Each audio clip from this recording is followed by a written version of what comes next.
नमस्कार मित्रों, GCB book के टॉपिक 20 की चर्चा करेंगे। ये टॉपिक की हेडिंग किसी और भाषा में लिखी, इसको मैंने कन्वर्ट करके देखा। तो इसका हेडिंग है कि क्या हम पाई के बदले में अभी घर, मकान, जमीन, जायदाद वगैरह कुछ ले सकते हैं, गोल्ड वगैरह कुछ ले सकते हैं। तो इन प्रश्नों के उत्तर आपको इस चैप्टर में मिलेंगे। तो हम लोग चर्चा स्टार्ट करते हैं। क्योंकि आप देख रहे होंगे कि जैसे इंडिया में है या अदर कंट्री में, चाइना के अलावा वहाँ अभी इसका जो पाई के बदले में प्रोडक्ट सेल परचेज करना चाइना की अपेक्षा बहुत कम है। तो काफ़ी लोग मजाक में कह देते हैं, क्या अब चाइना ही जाना पड़ेगा पाई से कुछ प्रोडक्ट खरीदने के लिए। तो इसके बारे में यहाँ बताया गया है कि इनक्लोज मैंडेट में अभी हम लोग पाई को फिएट में कन्वर्ट नहीं कर सकते हैं, क्योंकि अभी इसका कोई एक्सचेंज नहीं आया है। और इनक्लोज मैंडेट की एक कंडीशंस भी हैं कि किसी को पाई को पैसे के बदले में कन्वर्ट नहीं करना है। आप इतना कर सकते हैं कि लोकल जो रूल्स एंड रेगुलेशन है उसको फॉलो करते हुए बहुत थोड़ी सी मात्रा में पैसे की पेमेंट उसका कर सकते हैं पाई में। वो मैं प्रीवियस चैप्टर में भी आपको बता चुका हूँ कैसे करना है। और ये हम लोग क्यों नहीं कर सकते हैं, इसके लिए बारे में आपको बताएंगे। तो यहाँ पे यही बताया गया है कि मर्चेंट्स एंड पॉइनियर्स जो हैं वो पाई को फिएट में कन्वर्ट नहीं कर सकते हैं। इसलिए जो बड़े बड़े उद्योगपति हैं या व्यापारी हैं, जिनके जो कार बेचते हैं, घर बेचते हैं, या इसी तरीके के बहुत बड़े बड़े आइटम बेचते हैं जो हजारों लाखों में जाते हैं, तो उन लोगों को जहाँ से वो सामान लाते हैं उनको तो वहाँ पे रुपया ही देना पड़ेगा, क्योंकि सभी लोगों के पास पाई तो है नहीं। ना उनके पास इतना टाइम है कि वो पाई को माइन करें, या ना वो इसकी वैल्यू को अभी समझ रहे हैं। आने वाले समय में जब ओपन मैंडेट आ जाएगा तब वो भी समझेंगे, तब वो फुल पीएड पेमेंट ले पाएंगे। अभी क्या है कि वो जो व्यापारी हैं जहाँ से सामान लाते होंगे उनको तो अभी फिएट में ही पेमेंट करना पड़ेगा, अपनी करेंसी में ही पेमेंट करना पड़ेगा। अगर वो फुल पाई पेमेंट लेने लगेंगे तो उनके पास करेंसी की कमी हो जाएगी। मतलब इंडिया में जैसे रुपया चलता है, तो यहाँ उनके पास रुपए की कमी हो जाएगी। जब रुपए की कमी हो जाएगी तो वो जहाँ से अपना माल परचेज करके लाएंगे तो उनको पेमेंट नहीं कर पाएंगे, तो उनको माल भी नहीं मिलेगा, तो उनका बिजनेस ठप हो जाएगा। इसीलिए यहाँ पे डोरेसिन जी के द्वारा बताया गया है कि हम लोगों को बहुत प्रॉफिट का एक परसेंटेज निर्धारित करना पड़ेगा। मान लीजिए 100 रुपए की चीज़ है, उसमें मुझे 10 रुपये प्रॉफिट हो रहा है, तो उस 10 रुपए का हम कुछ पेमेंट जो है वो पाई में ले सकते हैं। जैसे 5 रुपया पाई में पेमेंट ले सकते हैं। 100% जो प्रॉफिट का है वो पेमेंट अगर हम लोग पाई में ले लेंगे तो उनका घर कैसे चलेगा, ये हमको सोचना पड़ेगा। यही इसी सोच के साथ में डोरी सिंह जी ने बताया है कि हमको प्रॉफिट का सर्टेन परसेंटेज ही पाई में पेमेंट अभी लेना है।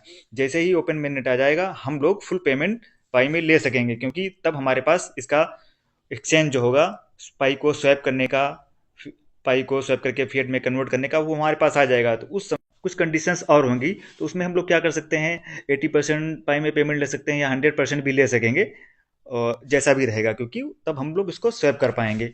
तब हमारे पास फिएट की जरूरत जो मान लीजिए जहाँ से हम प्रोडक्ट लाते हैं उनके पास वो पाई एक्सेप्ट तब भी नहीं करेंगे, तो हम लोग अपने कस्टमर से तो फिएट पाई में पाई ले सकते हैं, उसको स्वैप कर लेंगे, अपना फिएट में कन्वर्ट कर लेंगे, जहाँ से माल लाएंगे उसको हम दे देंगे।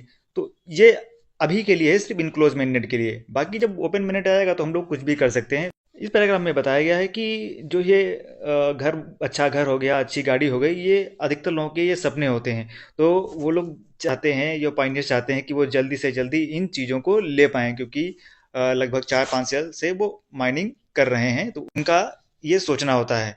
तो लेकिन हमको ये ध्यान में रखना है कि जो मर्चेंट्स हैं, बड़े-बड़े मर्चेंट्स हैं, अगर हम उनसे ये ले आएँगे तो उनके पास कैश की कमी हो जाएगी। तो हमको ये अभी समझना पड़ेगा। बस ओपन मेननेट कुछ ही टाइम की बात है, हमारे सपने यहाँ पे साकार होने वाले हैं। यहाँ पे एग्जाम्पल दिया गया है, मान लीजिए कितना भी बड़ा व्यापारी हो, कितना भी बड़ा मर्चेंट हो, अगर वो इन चीज़ों को पाई के बदले देने लगेगा तो वो 100 से 1000 पॉइंटर्स को ही संभाल पाएगा, क्योंकि उनके पास इतनी पाई ही होंगी, क्योंकि इसकी वैल्यू इतनी है, 3,14,149 डॉलर, 2.5 करोड़ की।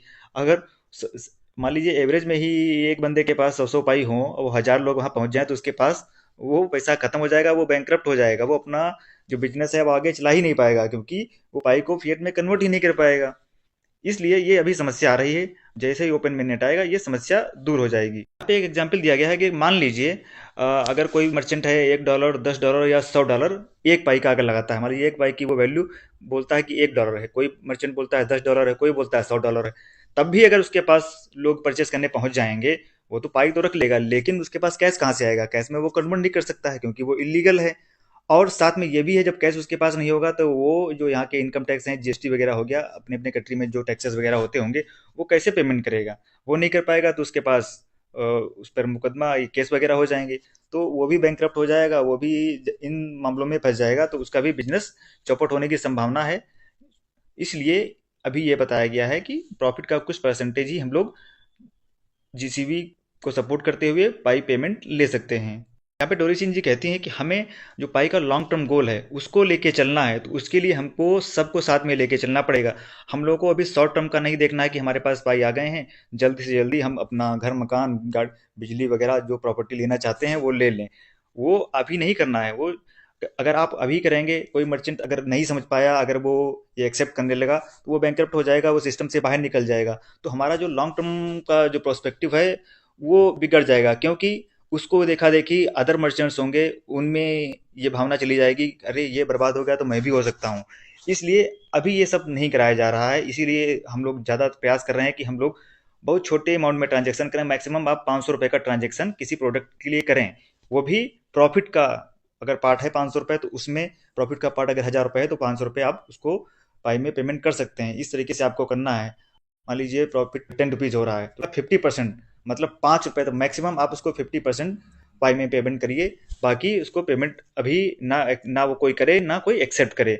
अगर हम लोग लॉन्ग टर्म पाई को जिंदा रखना चाहते हैं, लोगों को चाहते हैं कि सभी लोग इसको एक्सेप्ट करें। यहाँ पर इस पैराग्राफ में यही बताया गया जो मैं आपको बता चुका हूँ। यहाँ पे यही बता रहे हैं कि आपके जो छोटे मोटे प्रोडक्ट हैं, आप उन पे ही अभी जीसीबी वैल्यू पे ट्रांजेक्शन करिए, प्रॉफिट का कुछ परसेंटेज उस हिसाब से पेमेंट करिए, जो मैं आपको अभी बता रहा था। जब ये बुक लिखी गई थी, तब ये माना जा रहा था कि जब जीसीबी $3,14,159 पे स्टेबलाइज हो जाएगा, वो ओपन मैनेट की कंडीशन को फुलफिल कर लेगा, क्योंकि जब वो स्टेबल हो गया तो ओपन मैनेट की कंडीशन ये फुलफिल हो जाएगी। तब जाके कहीं सबका केवाईसी होगा, मास माइग्रेशन होगा, तब ओपन मैनेट लॉन्च होगा। अभी की कंडीशन को देखते हुए हम लोग कोडिंग देख रहे हैं कि उसमें कोड में डाला जा चुका है $3,14,159 वहाँ फिक्स कर दिया गया है। वहाँ पे आपने देखा भी था कि स्टेबल करेंसी के रूप में इसको वहाँ पे कोडिंग की जा चुकी है, तो अब तो ये स्टेबल हो चुका है। तो ये कंडीशन हमारी फुलफिल हो चुकी है, इसलिए अभी जोर शोर से काम चल रहा है लॉन्च करने के लिए। अब मार्च में लगभग दे सकते हैं, या उससे पहले ही 14 मार्च से पहले ही ये हो जाएगा, अपना ओपन मेननेट आ जाएगा। उसके बाद आप जो करना चाहेंगे वो कर सकते हैं। यहाँ पे बताया गया है कि अगर कंपनीज जो हैं, बड़ी बड़ी कंपनीज हैं, अगर वो पाई में इन्वेस्ट करना चाहती हैं, अगर वो इसमें भरोसा करेंगी, भरोसा जब करेंगी जब इसका प्राइस स्टेबल होगा और हाई प्राइस्ड होगा।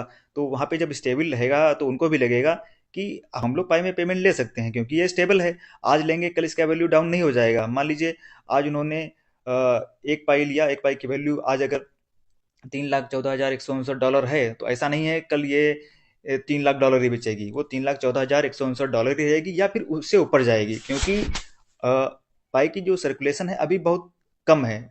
इसकी माइनिंग रेट भी अभी जब ओपन मिनट आएगा तब आप देखेंगे। अभी तो आप ज़्यादा माइन कर ले रहे हैं, लेकिन उसके बाद में जैसे ओपन मिनट आएगा और आपको एक पाई माइन करने में मिनिमम 10 साल लगने वाला है। तो अभी जो ज्वाइन हो गया है उसको बेनिफिट मिलेगा, एक पाई ज्वाइनिंग का आपको मिलना ही मिलना है।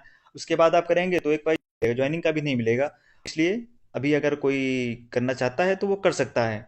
तो जब इसका प्राइस स्टेबल रहेगा तब जाके इसमें बड़े बड़े बिजनेस हाउसेस आएंगे। जब वो आएंगे तो हम लोग उनसे कुछ भी परचेज कर सकते हैं, क्योंकि उनके पास काफ़ी सारा प्रोडक्ट होगा। काफ़ी सारा प्रोडक्ट हमको ऑफर कर सकते हैं, कम रेट में ऑफर कर सकते हैं। तो वहाँ कम्पिटिटिव इन्वायरमेंट आ जाएगा, क्योंकि जब एक ही रहेगा तो वो अपने हिसाब से बेचेगा। अब जब ज़्यादा लोग आ जाएंगे तो उसमें कंपटीशन होता है, तब हम लोगों को वहाँ पे कम पाई दे के अच्छे अच्छे प्रोडक्ट्स मिल सकते हैं। इसलिए हमको एक वैल्यू पे, एक स्टेबल प्राइस पे आना जरूरी है। इसीलिए जीसीबी मूवमेंट चल रहा है। यहाँ पे कुछ पॉइंटर्स बात कर रहे हैं कि हम लोग जो ये परचेजिंग है या सेलिंग है इसको क्रॉस बॉर्डर, मतलब अन्य देशों से करें, अपने देश के अलावा। तो वहाँ पे ये पॉसिबल नहीं है, क्योंकि हाई वैल्यू वहाँ पे ट्रांजेक्शन नहीं हो सकते हैं। इसलिए नहीं हो सकते हैं क्योंकि वो अभी वो कन्वर्ट टू फिएट में कर नहीं पाएंगे, तो चाहे अपने देश में करें चाहे कहीं बाहर करें, क्योंकि हाई वैल्यू ट्रांजेक्शन में वो बैंकरप्ट हो जाएंगे। उनके पास पाई ही रहेगा, फिएट आएगा ही नहीं। और फिएट आएगा नहीं तो वो अपना प्रोडक्ट आगे कैसे परचेज करेंगे, अपने स्टोर में परचेज करके कैसे लाएंगे। तो इसलिए ये अभी पॉसिबल नहीं है। ये सोचना सोच तो हम लोग लेते हैं, लेकिन वो हो प्रैक्टिकली हो नहीं पाएगा। वो होगा ओपन मेननेट में ही। जब ओपन मेननेट आ जाएगा सबको पता चल जाएगा, दुनिया जान जाएगी ब्लॉकचेन पे प्राइस सेट हो गया है। क्योंकि हमारा जो इनक्लोज मेननेट का गोल है वो जीसीवी का है, मतलब कंसेंसस वैल्यू बनाने का है। कंसेंसस वैल्यू का डाटा ब्लॉकचेन पे क्रिएट करना का है, ना कि खुद का प्रॉफिट देखने का है कि बस मिला है हमको पाई, तुरंत तुरंत इसको इनकैश करा लें। ये इनकैश करने वाली चीज़ नहीं है। ये आपका रुपया है जेब में जो रखा हुआ है, उस तरीके से है। जेब में आपका रुपया पड़ा है तो उसका मतलब ये नहीं है कि जेब में आपके ज़रूरत आपको 500 है और जेब में आपके अगर 1000 रुपये पड़े हैं तो आप 500 आप फेंक देंगे, इधर उधर गलत जगह इन्वेस्ट कर देंगे। ऐसा नहीं है, ये आपका ही मनी है।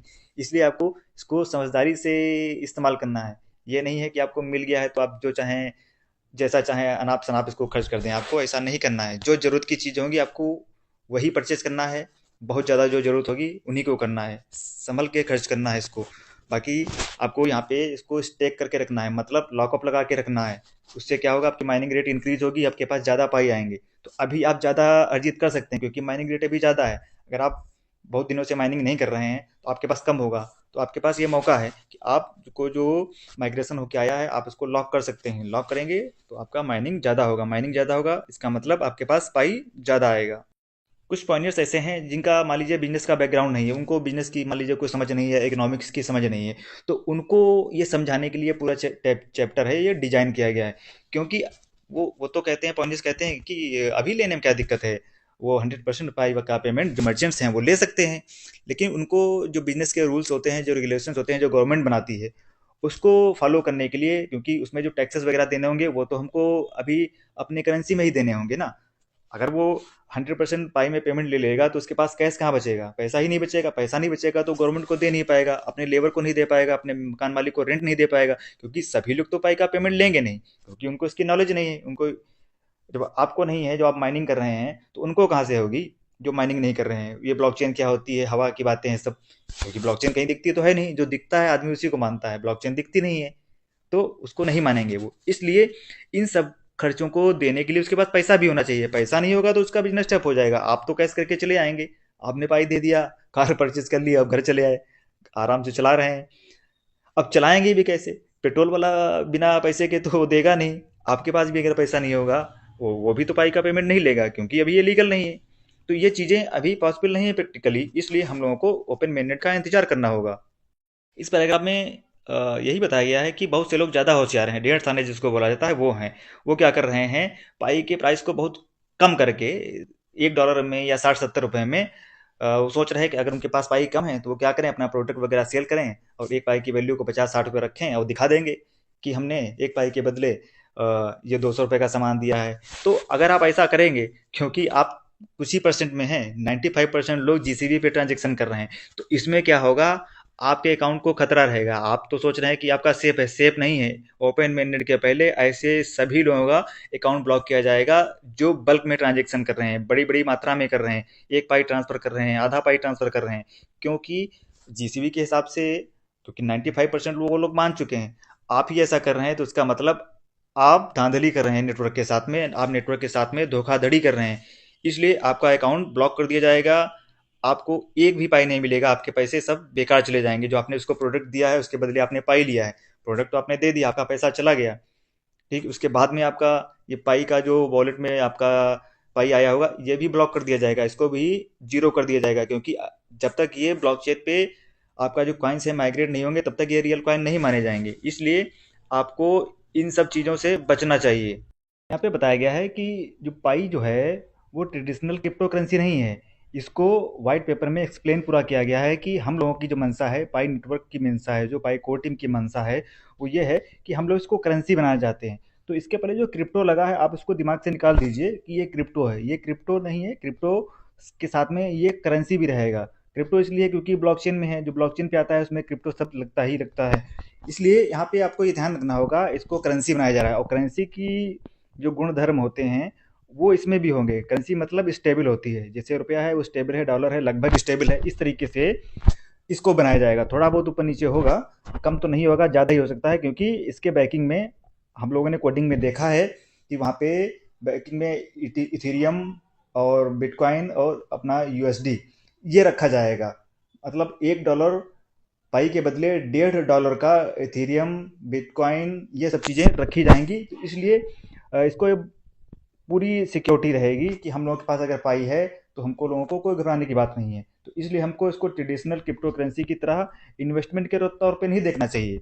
जैसे हमारी जेब में रुपया होता है तो उसको कन्वर्ट करके हम लोग डॉलर में अगर रख लें खाली, तो इससे कोई फ़ायदा नहीं है, क्योंकि वो डॉलर तो डॉलर ही रहेगा। एक दो रुपया हमारा ऊपर नीचे होता, बाकी तो नहीं होता है। इसी तरीके से ये भी है, इसको हम अपने डेली यूज में इस्तेमाल करने के लिए बना रहे हैं। जैसे हम लोग रुपए का पेमेंट करते हैं, अपनी अपनी लोग करेंसी का पेमेंट करते हैं, उस तरीके से इसको यूज में लाने के लिए वर्ल्ड वाइड एक करेंसी बनाया जा रहा है, ताकि हम लोगों को कन्वर्ट करने की जरूरत ना पड़े। अगर हम लोगों के पास पाई हो तो हम लोग पाई में ही पेमेंट कर सकें, और वो एक स्टेबल हो। अभी अगर मान लीजिए किसी को आपको पेमेंट करना हो, तो आप इसको अगर बिटकॉइन में पेमेंट करेंगे तो वो फ्लक्चुएट होता रहता है। आज बिटकॉइन $90,000 का है, कल हो सकता है वो 80,000 का रह जाए, 20-20% डेली का उसका ऊपर नीचे हो जाता है। तो इसलिए वो सिक्योर नहीं रहता है। इसको इस तौर पे सिक्योर बनाने की प्रयास किया जा रहा है। आप वहाँ कोडिंग में देख भी चुके हैं, मैंने आपको दिखाया भी है कि वहाँ पे ये स्टेबल करेंसी के तौर पे इसकी कोडिंग हो चुकी है। चैप्टर इंड हो गया है। जो मैंने आपको बताया है कि ये जो पाई है ये करेंसी है, तो इसको इन्वेस्ट करने की जरूरत नहीं है। इसको अपने वॉलेट में रखना है, कहीं को पेमेंट करना होगा तो वो करना पड़ेगा। ठीक, इसको सर्कुलेशन के लिए बनाया गया है वर्ल्ड वाइड, जो मैंने आपको भी पहले बताया है। आपको कन्वर्ट करने की जरूरत नहीं पड़ेगी, आपको डॉलर में कन्वर्ट करना, इसमें उसमें ये सब नहीं करना पड़ेगा। इस झंझट से आप मुक्ति पा जाएंगे। और बैंक का जो झंझट होता है कि अपना आप यहाँ से पेमेंट कर रहे हैं किसी को विदेश में, तो स्विफ्ट कोड चाहिए, एक्सेप्ट कर रहे हैं जिसे आप, तो ये सब यहाँ नहीं है, बैरियर नहीं रहेंगे। इसीलिए ब्लॉकचेन का कॉन्सेप्ट आया है। अगर आपको इसमें कुछ समझ में ना आया हो तो आप कमेंट कर सकते हैं, मुझसे संपर्क कर सकते हैं, व्हाट्सएप भी कर सकते हैं। तो मिलते हैं नेक्स्ट वीडियो में, तब तक के लिए बाय बाय, टाटा, जय हिंद।